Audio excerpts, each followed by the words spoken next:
हरे कृष्ण राधे राधे। तो देखो अखिलात्मा विश्वेश्वर परमात्मा भगवान प्रतिटा जुगे आमादेर मतो बाबाचारी अनाचारी अत्याचारी जीवके उद्धार करार लागि प्रत्येकटा जुगे अवतीर्ण हयेछे। तो এই अखिलात्मा परमेश्वर भगवान आमार सत्य जुगेर माटिते एलेन। राधे राधे। आस्ते ভোকালটা একটু বাড়াও দাদা, মনিটরগুলো বাড়াও, যদি অসুবিধা হয় মনিটরগুলো বাড়াও তাহলেই হবে।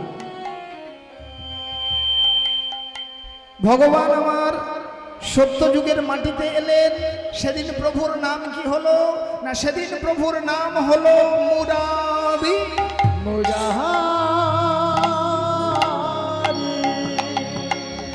তাহলে সত্য যুগের মাটিতে ভগবান এলেন, ভগবানের নাম হলো মুরারি। কেন না, প্রভু আমার সেই সত্য যুগে মুর নামক অসুরকে বধ করলেন বলে প্রভুর নাম হলো মুরারি। এবার এই প্রভু আমার তেতা যুগের মাটিতে নেমে এলেন, প্রভুর নাম হলো কি না, প্রভুর নাম হলো রাবণারি। তার কারণ তেতা যুগের মাটিতে প্রভু আমার রাবণকে বধ করলেন বলে প্রভুর নাম হলো রাবণারি। এবার এই ভগবান দাপর যুগের মাটিতে নেমে এলেন, আর দাপর যুগের মাটিতে প্রভুর নাম হলো কংসারি।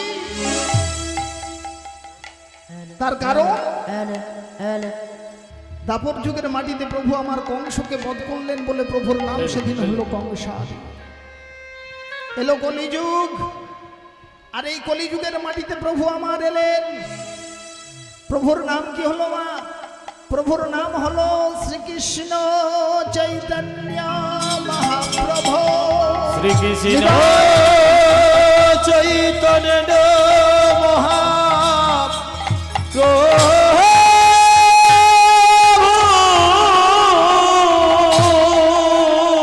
তাহলে কলিযুগের মাটিতে প্রভু নেমে এলো, প্রভুর নাম হলো শ্রীকৃষ্ণ চৈতন্য মহাপ্রভু। কারণ কি ছিল মা, এই কলিযুগের মাটিতে প্রভু আমার নিজ হাতে অস্ত্র তুলে নিলেন না, কলিযুগের মাটিতে প্রভু কাউকে বধ করলেন না। তাহলে প্রভুর নাম কেন শ্রীকৃষ্ণ চৈতন্য মহাপ্রভু হলো? তার কারণ আমাদের মতো অচৈতন্য জীবের মধ্যে চৈতন্য সত্তাকে জাগ্রত করার জন্য প্রভু আমার এলেন এবং করলেন। প্রভু আমাদের মতো চৈতন্য জীবের মধ্যে চৈতন্য সত্তাকে ঢুকিয়ে দিলেন, তাই প্রভুর নাম হলো শ্রীকৃষ্ণ চৈতন্য মহাপ্রভু। শ্রীকৃষ্ণ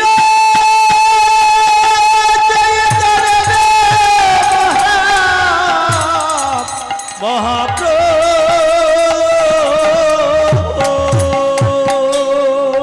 হরে কৃষ্ণ মা রাধে রাধে। দিকে দিকে কীর্তন বেড়েছে, হরি নামের বাসর বেড়েছে, কিন্তু আমাদের মতো কলিহত দগ্ধ জীবের প্রবৃত্তি কিন্তু পাল্টায়নি।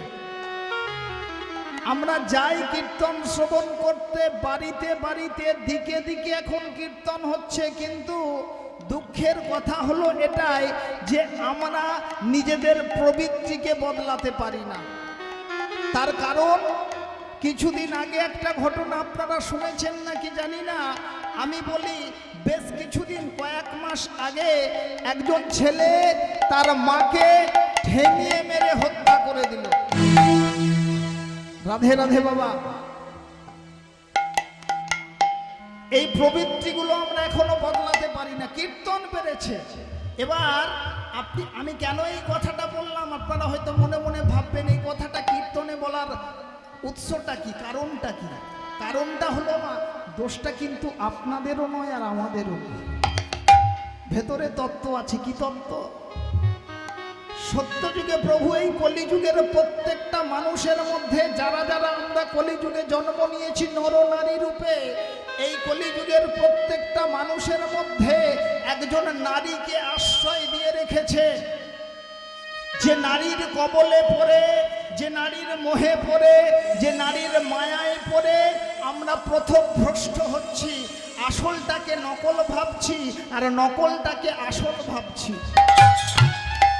খুব সাবধান মা, প্রত্যেকটা নরনারীর মধ্যে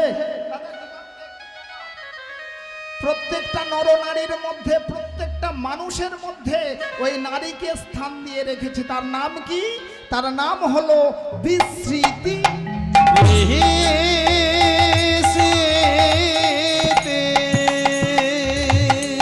কলিযুগের মাটিতে যখনই কেউ জন্মগ্রহণ করবে, বিস্মৃতি সেই নারী তৎক্ষণাৎ তার মধ্যে প্রবিষ্ট হবে, তাকে আকৃষ্ট করবে। বিস্মৃতির সৃষ্টি কোথা থেকে মা? একটু জানতে ইচ্ছা করছে। এই বিস্মৃতিকে কেন ভগবান কলিযুগের মানুষের মধ্যে স্থান দিলেন? খুব মনে রাখবেন, প্রত্যেকটা মায়েদেরকে বলি মা, মনে রাখবেন, এই যে বিস্মৃতি ভয়ানক নারী, এর কবল থেকে মুক্ত করার জন্য অখিলাত্মা বিশ্বেশ্বর পরমাত্মা ভগবান আমার গৌর হরি বিস্মৃতির কবল থেকে কিভাবে বেরিয়ে এসে হরিগুণানুকীর্তন করতে হয়, সেই জন্য প্রভু আমার এই কলিযুগের মাটিতে নেমে এলেন। নাম হলো শ্রীকৃষ্ণ চৈতন্য মহাপ্রভু। শ্রীকৃষ্ণ চৈতন্য মহাপ্রভু।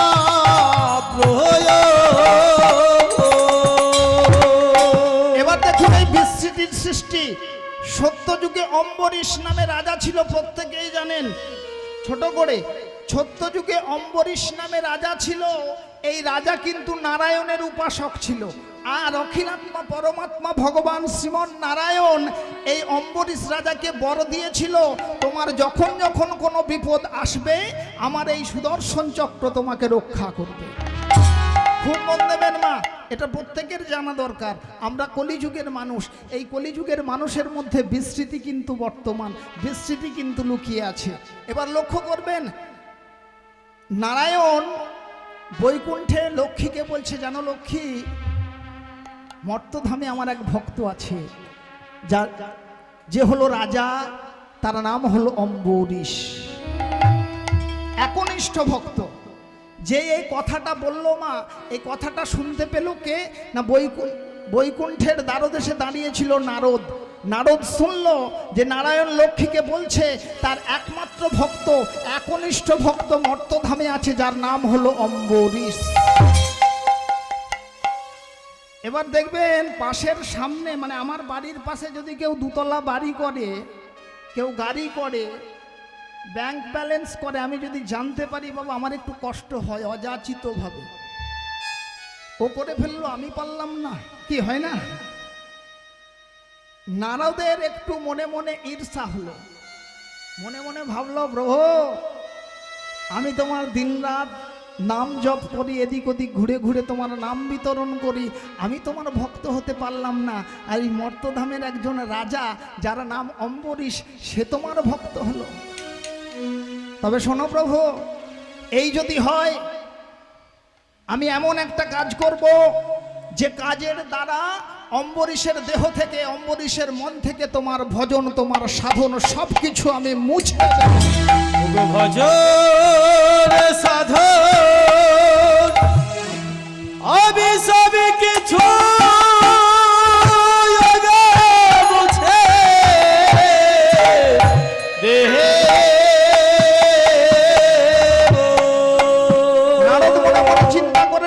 অম্বরীশের দেহ থেকে নারায়ণের ভজন, নারায়ণের সাধন সবকিছু মুছে দেব।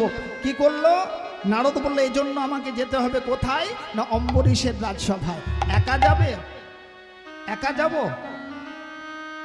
তাই কি করলো মা? সঙ্গে একজনকে নিল, নামগুলো মনে রাখবেন।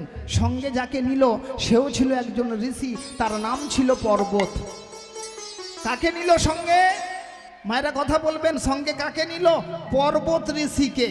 এবার নারদ ঋষি, পর্বত ঋষি চলেছে কোথায় না অম্বরীশ রাজার রাজসভায়। কেন না অম্বরীশের দেহ থেকে নারায়ণের ভজন সাধন ভুলিয়ে দেবার জন্য। নারদ সঙ্গে নিয়েছে পর্বত ঋষিকে। চলিতে চলিতে নারদ গেল রাজসভায়, চলিতে চলিতে নারদ গেল রাজসভায়, চলিতে চলিতে নারদ গেল রাজসভায়, চলিতে চলিতে নারদ গেল রাজসভায়, রাজসভায় নারদ উপনীত হয়, রাজসভায় নারদ উপনীত হয়, রাজসভাতে নারদ উপনীত হয়, রাজসভাতে নারদ উপনীত হয়। এবার তোমার ভজন যাবে, তোমার ভজনে যাবে, তোমার সাধন যাবে, তোমার সাধন যাবে।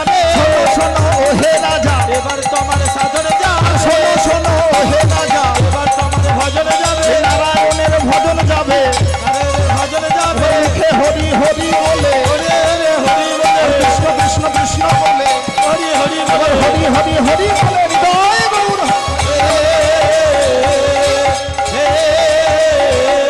রাধে নারদ ঋষি আর পর্বত ঋষি চলে এলো কোথায়? না অম্বরীশ রাজার রাজসভায়। কিসের জন্য এসেছে মা? না অম্বরীশের দেহ থেকে নারায়ণের ভজন মুছিয়ে দেবার জন্য, নারায়ণের সাধন ভুলিয়ে দেবার জন্য। এবার যেই না রাজসভায় এসেছে, অম্বরীশ রাজা কি করলো? না দুইজন ঋষিবরকে বসার জন্য আসন দিল। আর যেই না ঋষিবর দুজন বসেছে, সঙ্গে সঙ্গে দেখতে পেল একজন নারীকে। কে সে? না অম্বরীশের মেয়েকে দেখতে পেল, নারদ ঋষি আর পর্বত ঋষি। খুব মন দেবেন মা, নারদ ঋষি আর পর্বত ঋষি দেখতে পেল কাকে? না অম্বরীশের একজন মেয়ে ছিল, যার নাম ছিল শ্রীমতী।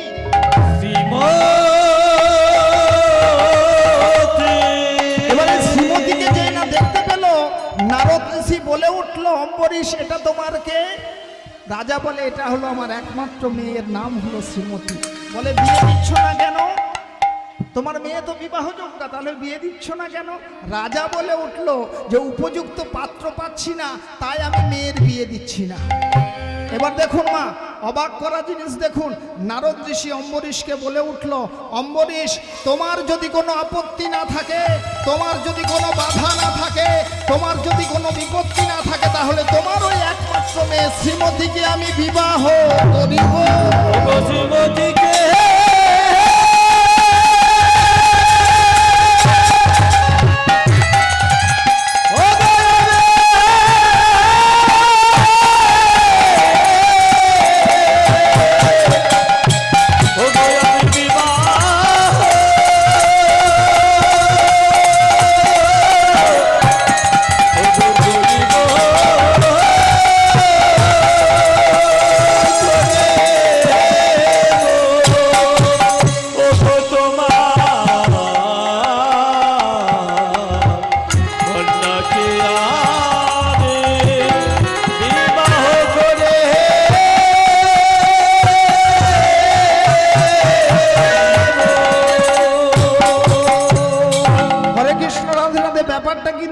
আছে। নারদ ঋষি কি করতে গিয়েছিল অম্বরীশের সভায়? বাবা কি করতে গিয়েছিল? মায়েরা বলুন। বলে বাবা বলতে হয়, বলো। হরে কৃষ্ণ মা, খুব গুরুত্বপূর্ণ জিনিস জানা দরকার আমাদের মধ্যে, কিন্তু এই বিস্মৃতি লুকিয়ে আছে। নারদ ঋষি কি করতে গিয়েছিল? না অম্বরীশের দেহ থেকে নারায়ণের ভজন ভুলিয়ে দেবার জন্য গিয়েছিল। এবার যেই না অম্বরীশের রাজসভায় গেল, তার মেয়ের সুন্দর রূপ দেখে, তার সুন্দরী মেয়েকে দেখে তার ইচ্ছা হলো তাকে বিবাহ করার জন্য। এবার দেখুন জটিল ব্যাপার কি দেখুন, যেই না বলেছে নারদ ঋষি যে আমি তোমার মেয়েকে বিয়ে করব, পর্বত ঋষি খেপে গেল। পর্বত ঋষি বলে, রাজা ওই নারদ ঋষির সঙ্গে তোমার মেয়ের বিয়ে দিও না। কেন? আরে ওর কি থাকার ঠিক আছে? আজ এখানে কাল ওখানে, এদিক ওদিক ঘুরে বেড়ায়, ও করবে সংসার। শোনো আমি তোমাকে বলছি, তোমার যদি কোনো আপত্তি না থাকে, তাহলে তোমার ওই একমাত্র মেয়েকে আমি বিবাহ করিব। আমি বিবাহ করি।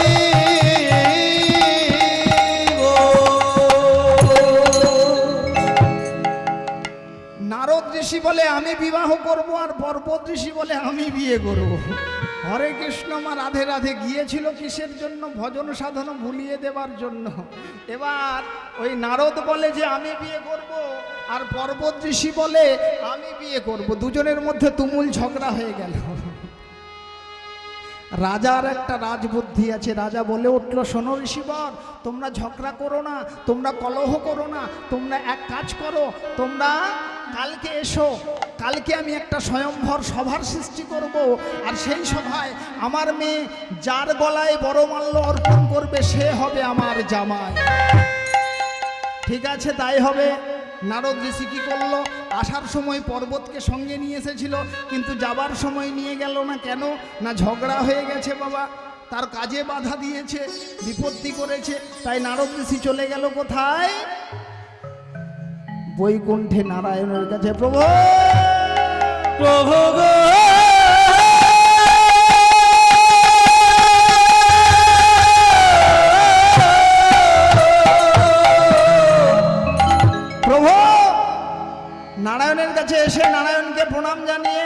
নারদ ঋষি বলে উঠল, প্রভু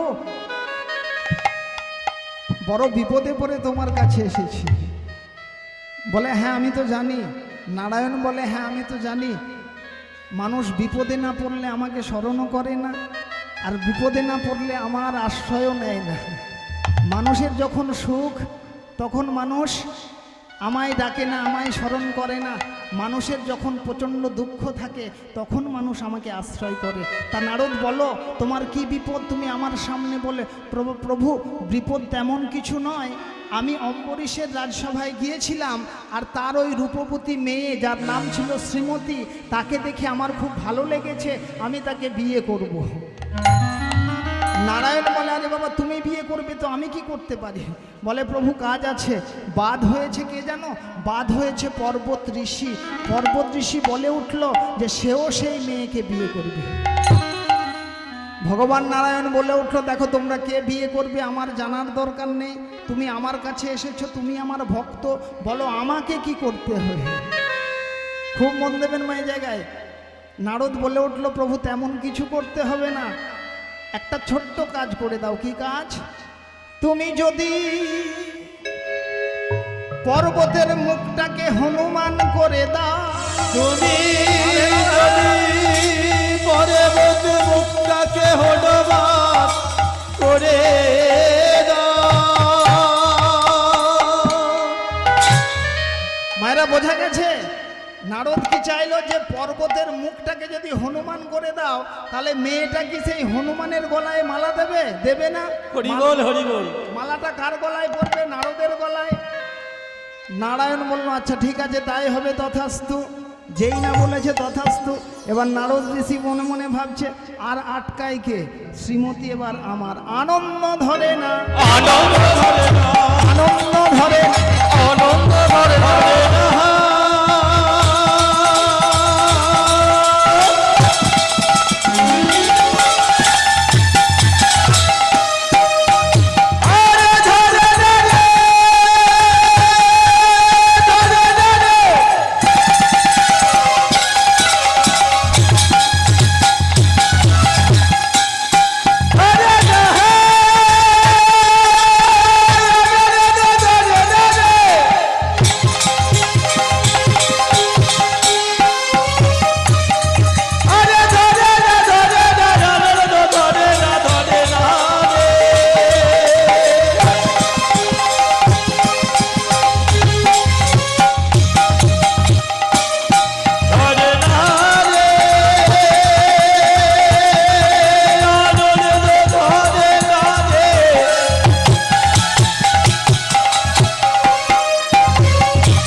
নারদ ঋষি চলে গেল বৈকুণ্ঠ থেকে নারায়ণের কাছ থেকে। বাবা এবার এই বৈকুণ্ঠে হাজির হলো আর একজন যার নাম ছিল পর্বত ঋষি।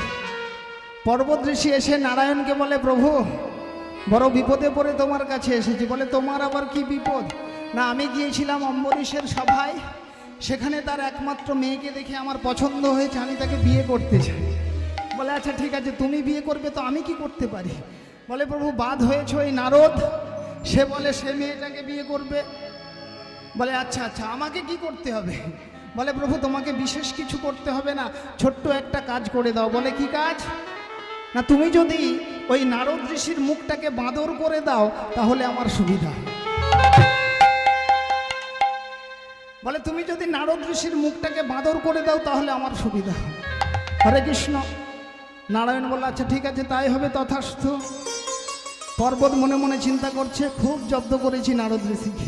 এবার এই শ্রীমন নারায়ণ মনে মনে বললেন যার জন্য তোরা এই আমার কাছে প্রার্থনা করলি, শুধুমাত্র তোদের ওই অবয়বটা মানে একজনের মুখটা হনুমান আর একজনের মুখটা বাঁদর, শুধুমাত্র সেই মেয়েটি কিন্তু তোদের এই রূপ দেখতে পাবে, আর কেউ দেখতে পাবে না। পর্বত ঋষি মনে মনে হাসতে হাসতে চলে যাচ্ছে। প্রকৃতির নিয়মে সেই রাত্রিটা কেটে গেল, হলো সকাল। নারদ ঋষি আর পর্বত ঋষি হাজির হলো কোথায়? অম্বরীশের রাজসভায় বসে আছে। এবার অম্বরীশের মেয়ে শ্রীমতী কি করেছে? হাতে বড় মাল্য নিয়েছে, নিয়ে আস্তে আস্তে আসছে, আর মনে মনে চিন্তা করছে আজকে আমাকে একজনকে বেছে নিতে হবে, আমার পতি হিসাবে স্বীকার করে নিতে হবে একজনকে। এবং নারায়ণকে ডাকতে ডাকতে আসছে, প্রভু তুমি আমায় সাহস দিও, তুমি আমায় আশীর্বাদ করো, আমি যেন আমার উপযুক্ত স্বামীকে নির্বাচন করতে পারি। মেয়েটি কিন্তু জানে না বাবা যে ওখানে কি হয়ে আছে। আপনারা বলুন মায়েরা, মেয়েটি মালা নিয়ে আস্তে আস্তে এসেছে, আর সামনাসামনি যেই হয়েছে মেয়েটি দেখতে পেল যে তার স্বামী হিসেবে যাদেরকে নির্বাচন করার জন্য তার বাবা নিয়ে এসেছে, একজনের মুখটা হনুমানের মতো আর একজনের মুখটা